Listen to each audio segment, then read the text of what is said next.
אושר לוי שירותי אינסטלציה מבצעים בדיקת בלון. סדרנו חומר זרחני, אפשר לראות שיש לנו נזילה בקו העליון מכיוון הספרון, יוצא לנו מים מכיוון הקיר. תודה רבה, צריך לפתוח, לחשוף, לתקן. אושר לוי שירותי אינסטלציה, אפשר לראות את התיקון שאנחנו הולכים לבצע פה. פה היה לנו נזילה שזיהינו אותה בבדיקות הצפה ב-UV. אפשר לראות את הפתח.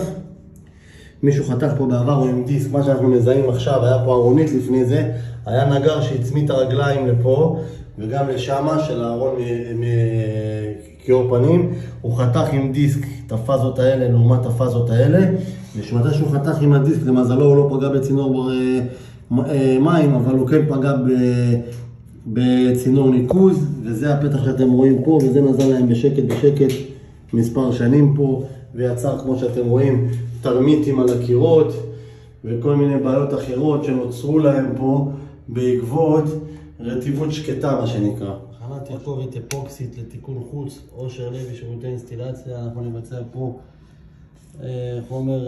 הכנת חומר וניישם אותו פה על הפתח הקטן הזה, ונבצע תיקון מינימליסטי בצביעה מהדירה הזאת.